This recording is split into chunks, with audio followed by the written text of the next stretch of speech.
자, 이제 경찰 행정법을 보도록 하겠습니다. 틀린 것은 몇 번인가요? 예, 3번입니다. 자, 법률 유보, 법적 근거가 있어야 된다는 원칙이죠.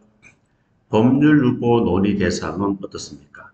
작용법 근거가 아니라 조직법적 근거입니까? 아닙니다. 작용법적 근거예요. 조직법적인 근거가 아니라 작용법적인 근거입니다. 왜 그러냐면은 조직법은 권력이든 비권력이든 다 포함되는 거예요. 다 필요한 거예요. 근데 작용법적 근거는 뭐예요? 권력적인 작용만 필요하고 비권력적인 작용은 작용법적 근거는 필요가 없어요. 그래서 법적 근거 있어야 되느냐 없어야 되느냐 이거 따지는 것은 작용법이지 조직법이 아니다 하는 사실을 여러분들이 알아두시면 되겠습니다. 자, 그 다음에 2번에 행정법 법원의 효력에 관한 설명입니다. 틀린 것은 사실은 이거는 뭐 이론이라기보다는 법 조문에 나와 있는 내용이에요. 나중에 법령 시간에 여러분들이 공부했을 때 기억이 나실 거예요. 자, 4번이 틀리게 됩니다. 간보 내용 해석 적용 시기에 대해서 종이 간보, 전자 간보가 있잖아요. 그러면 종이 간보가 전자 간보보다 우선 효력을 가집니까? 아닙니다. 둘 다 똑같습니다. 동일한 효력을 가진다 하는 것을 알아두시면 되겠습니다. 자, 그리고 세 번째, 행정 입법에 관한 설명 중에서 가장 적절하지 않는 것은 뭐예요? 않는 것은 몇 번입니까? 3번이 되는 거예요. 3번은 왜 틀렸습니까? 3번은 자, 정결과 같은 행정권한 내부 임원, 법령상 처분권자인 행정관청이 내부적인 사무처리 핀을 도모하기 위해서 그의 보조기관, 하급 행정관청으로 하여금 그 권한을 사실상 행사하게 하는 것으로 법률 이임이 있어야 허용된다. 정결, 대결, 이건 내부이임이잖아요. 내부이임은 법률이임 필요 없어요. 내부적으로 결재권을 이임하는 거기 때문에 법적 근거는 필요 없다라고 제가 말씀드렸습니다. 그래서 3번이 틀렸음을 알 수 있죠. 자, 그리고 이제 훈령에서 형식적인 요건과 실질적인 요건을 구별하라. 자, 훈련권이 있는 상급 관청이 바란 것일 것, 형식. 공익에 반하지 않을 것, 실질이죠. 하급 관청 권한 내의 사항에 관한 것일 것, 형식이 됩니다. 상위 법규에 저촉되지 않을 것, 실질이죠. 자, 그리고 하급 관청의 직무상 독립된 범위에 속하는 사항일 것 하면 안 돼요. 사항이 아닐 것 이렇게 나와야 형식이 됩니다. 자, 그리고 실현 가능하고 명백하다, 실질이죠. 형식은 두 개밖에 없는 거예요. 세 개라고 하시면 안 됩니다. 위험은 조심하셔야 돼요. 독립된 범위에 속하는 사항이 아닐 것이라고 하셔야 됩니다. 그래서 2번이 정답이 됩니다. 자, 그 다음에 경찰권 발동, 조리상 한계에 관한 설명입니다. 가장 적절하지 않는 것은 여기 있어요. 2번이 정답이에요. 자, 경찰 비리 원칙은 비리 원칙 중에서 적필상 상당성의 원칙이 있죠. 상당성의 원칙은 경찰권 발동에 따른 이익보다 사인의 피해가 더 큰 경우 경찰권을 발동해서는 안 된다는 원칙 맞죠? 자, 상당성의 원칙을 다른 말로 최소 침해의 원칙이라고 합니까? 아닙니다.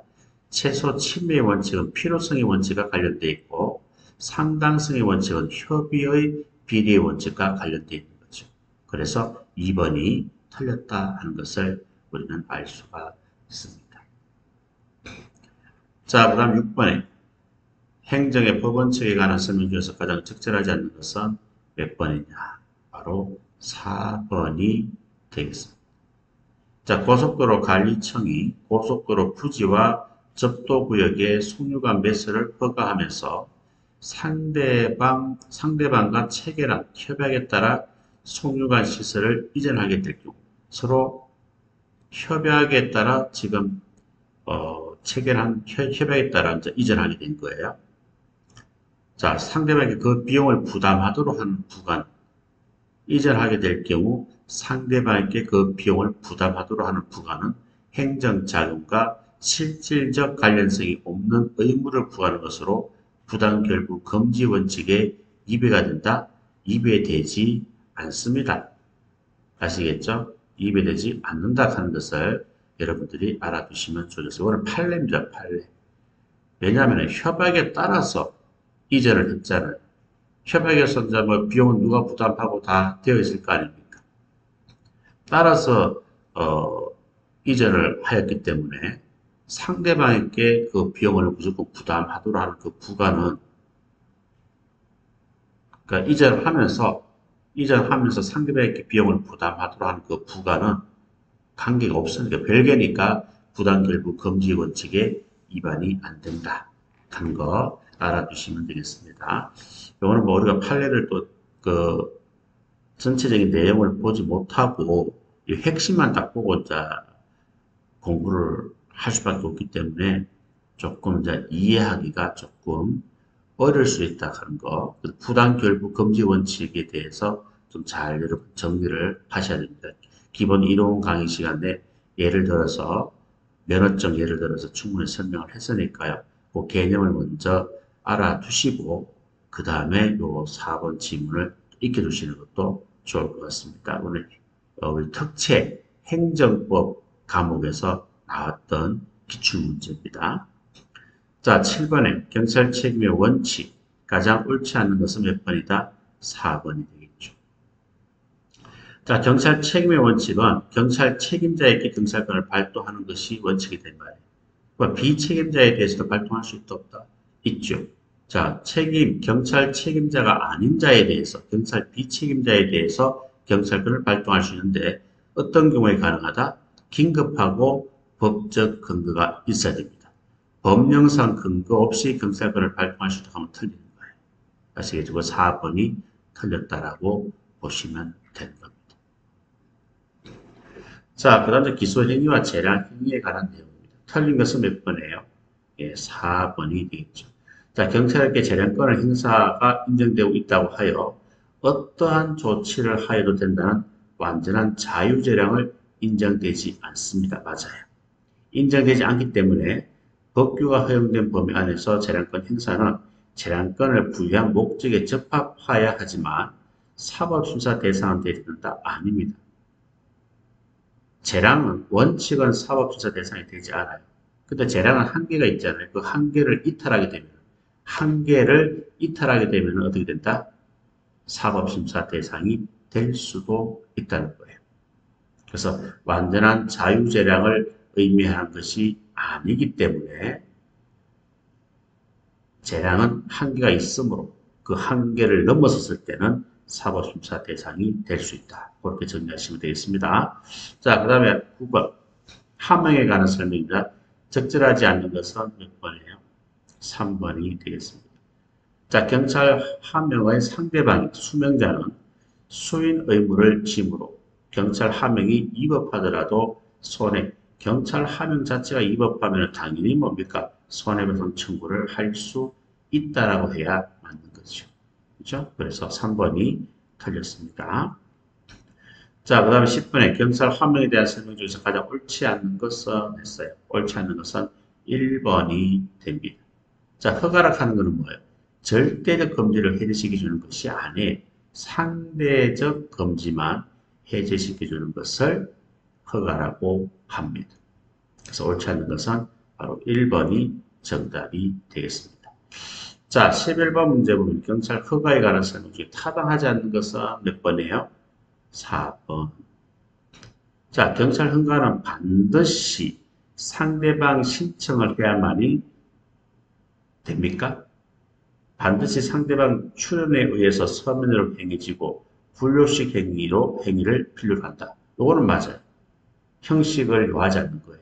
근데 반드시는 아닙니다. 자, 원칙은 경찰 허가의 원칙은 뭐예요?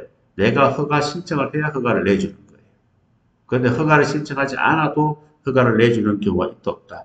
있잖아요. 불특정 다수에 대해서 입상 금지 해제를 한다든가 도로 통행, 야간 통행 제한을 해제한다든가 이런 것들은 뭡니까? 누가 신청을 해가지고 해제를 하는 게 아니거든. 그래서 반드시라고 하면은 틀리게 되니까요. 그걸 여러분 조심을 하시면 됩니다. 자, 그러면 12번 사례 설명으로 옳은 것은 이렇게 되어 있어요. 자, A는 허가관청으로부터 B 간판에 관해서 설치 허가를 받았다. 설치 기간이 2011년 3월 1일부터 2013년 2월 28일까지이다. A는 2014년 4월 1일에 허가 기간 연장 신청을 하였다. 자, 언제가 2013년 2월 28일까지만 설치할 수 있어요. 그런데 이 날짜를 지나서 4월 1일 날 허가 기간 연장 신청을 했단 말이에요. 그럼 허가청은 B간판이 2014년 4월 1일 현재 관련 법령에 제한하는 규격과 초과한다는 이유로 허가 연장 신청을 거부하였다 이 말입니다. 자, 여기에 대해서 옳은 것은 몇 번이냐? 네, 옳은 것은 결과적으로 2번입니다. 2월 28일 지났잖아요. 지났기 때문에 종전의 허가 효과는 사라지는 거예요. 이거는 갱신 허가가 아닙니다. 2월 28일 되기 전에 허가 신청을 했으면 갱신 허가가 되는데 날짜가 지나고 나서 허가 신청을 했기 때문에 이거는 그냥 일반 허가가 되는 거예요. 그래서 종전의 허가 효과는 소멸된다 하는 것을 알아두시면 됩니다. 자, 1번 틀린 부분 한번 볼까요? 허가 갱신 신청은 달리 정함이 없으면 원칙적으로 기한 도래 전에 해야 됩니다. 2월 28일 전에 할 수 있고 이 말. 도래한 후에는 할 수 없다라고 해야 맞는 거예요. 도래하기 전에 하셔야 되는 겁니다. 도래한 후에 하게 되면 갱신 허가가 아니에요. 아시겠죠? 그 다음에 3번은요. 종전의 허가 경과 후 이루어진 신청에 따른 허가는 일반적으로 갱신 허가에 아닙니다. 갱신 허가가 아니고 새로운 허가에 해당되는 거죠. 허가관청이 허가 연장 신청을 거부한 위법이다? 아닙니다. 적법합니다. 아무 상관이 없어요. 2번이 정답이 되겠습니다. 자, 그 다음에 13번. 부관에 관한 설명입니다. 옳은 것만 짝지어진 것은 몇 번이냐라고 되어 있어요. 자, 옳은 것은 2번이 되겠습니다. 기역, 니은, 기역, 니은, 미음이 맞아요. 틀린 것은 이 두 개입니다. 두 개를 여러분들이 보시면 되죠. 자, D급 보면 공유재산에 대한 40년간 사용허가 신청에 대해서 행정청이 20년간 사용허가한 경우 사용허가 기간에 대해서 독립하여 행정소송을 제기할 수 있다. 요거 맞습니까? 뭐가 문제예요? 자, 우리 행정행위 부과는요, 부담을 제외하고는 독립적으로 행정쟁송 대상이 되지 않습니다. 그래서 부관 종류 중에서 부담은 독립적으로 행정쟁송이 가능해요. 아시겠죠? 가능합니다. 자, 그런데 40년 신청했는데 20년 허가를 내준 거 아니에요. 그렇죠? 이거는 부담이 아니죠. 부담이 아니기 때문에 뭐예요? 독립적으로 행정소송은 제기할 수 있다, 없다? 없다라고 해야 됩니다. 알겠죠? 없다라고 해야 되는 거예요. 20년 사고 신청했는데, 40년 사용허가 신청했는데 20년이다. 이건 수정 부담으로 보셔도 될 것 같아요. 그렇죠? 그래서 부담만 독립하여 행정소송을 제기할 수 있고, 부담이 아니면 뭐예요?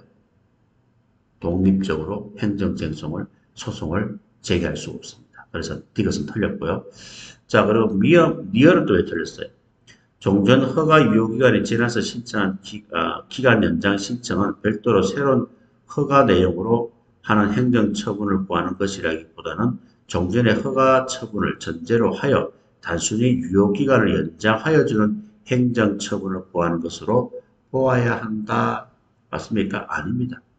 단순히 연장하여 주는 행정처분을 구하는 것이 아니고 종전의 허가와는 상관없이 별도로 새로운 허가 내용으로 행정처분을 구하는 것으로 봐야 되는 거예요. 그래서 리얼도 틀렸습니다. 그래서 옳은 것은 2번이 정답이 되겠습니다. 자, 그리고 14번에 행정상 즉시강제의 해당하지 않는 것은, 적시강제에 해당하지 않는 것은 몇 번인가요?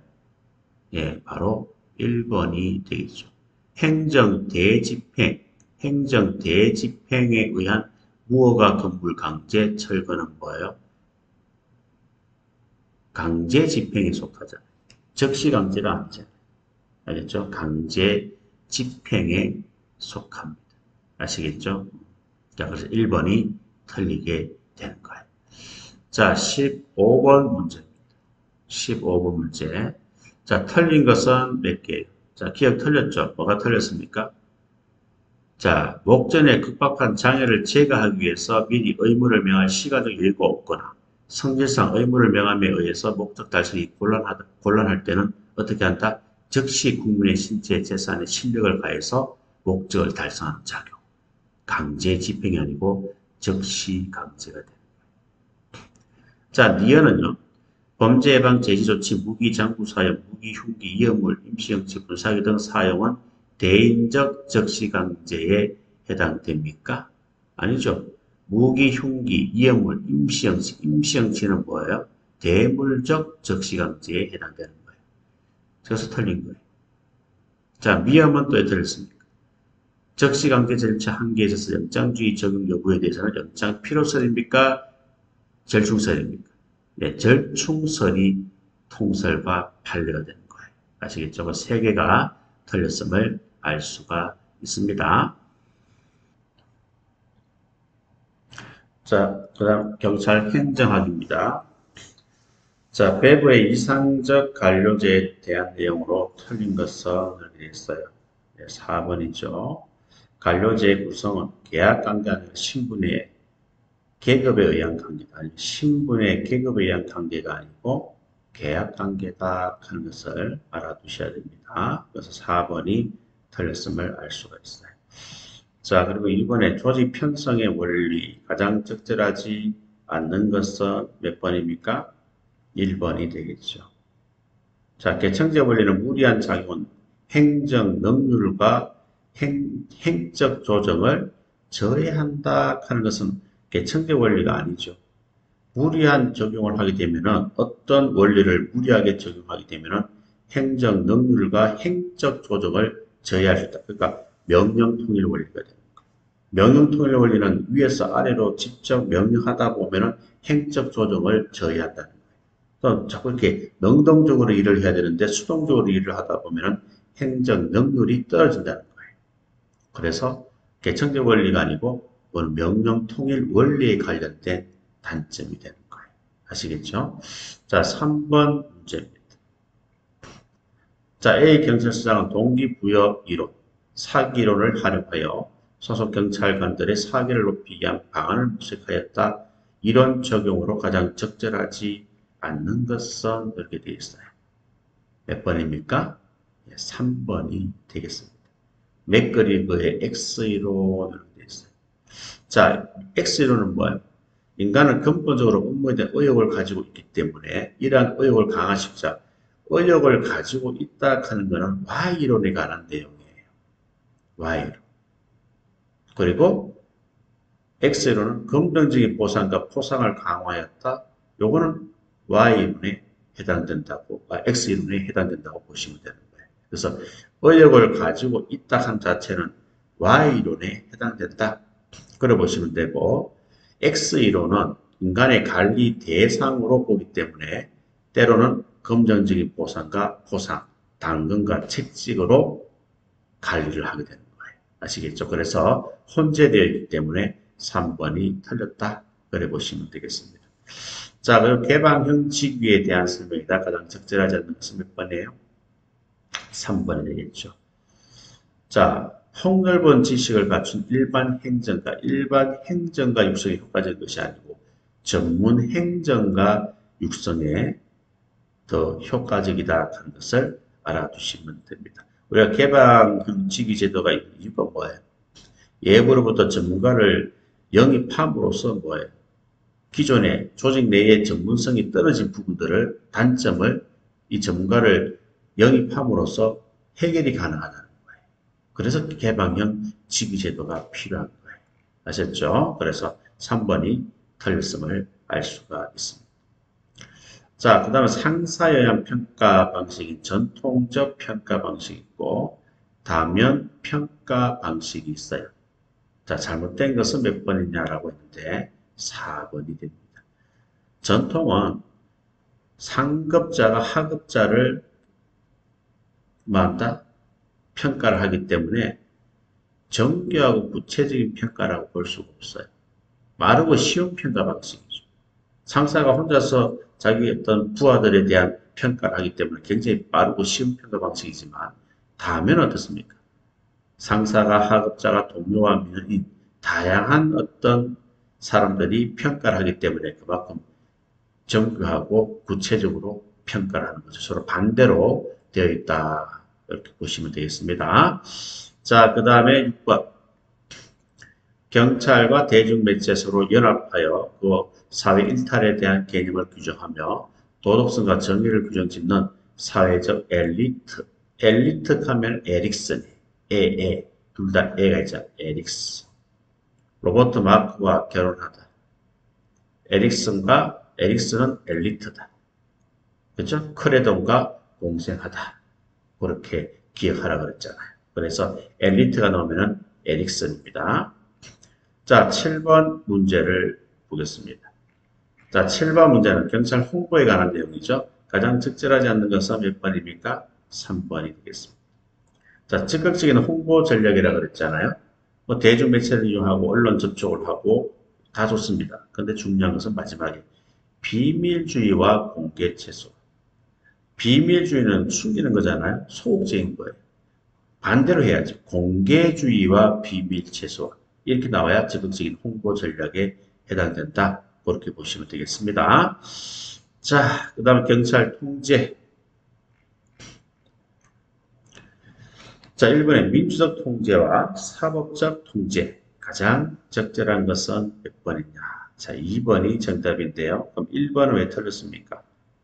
민주적 통제가 실체적, 사고적 통제고 사법적 통제가 절차적, 사전 통제입니까? 반대로 되어 있잖아요.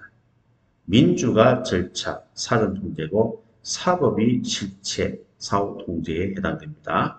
그 다음 3번은 또 왜 틀렸습니까? 민주적 통제는 영유법계에서 발달됐죠. 사법적 통제는 대륙법계에서 발달된 거예요. 맞죠? 그죠? 자, 그러면은 민주적 통제는 영유법계에서 경찰 조직이 민주적 확보를 위해서 제도적 장치를 마련한 것이며 사법적 통제는 대륙법계 국가에서 초기 행정소송의 열기주의에서 개괄주의로 전환함으로써 행정에 대한 법원의 통제를 축소한 겁니까? 학대한 거잖아요. 학대하고 있으며 왜? 열기주의에서 개괄주의로 바뀌었잖아요. 열기주의는 법에 열거되어 있는 것만 소송할 수 있는데 개괄주의는 다 할 수 있는 거잖아요. 그러니까 축소가 아니고 학대라고 하셔야죠. 그 다음 네 번째는 뭐가 틀렸습니까? 민주적 통계는 실체적 권리 보장에 중점을 둡니까? 사법적 통계는 적정 절차 원칙에 중점을 둡니까? 이것도 반대로 되어 있잖아요. 민주적 통제가 적정 절차 원칙에 중점을 두는 거고 사법적 통제는 실질적 권리 보장에 중점을 두는 거예요. 그죠? 충분히 이론 시간에 설명을 드렸습니다. 그래서 2번이 정답이 되겠다. 그래 보시면 돼요. 자, 이렇게 해서 또 이순환 이론 문제 총론 다 끝나고 다음 시간에는 자, 강론 이순환 이론 문제 강론 들어가도록 하겠습니다.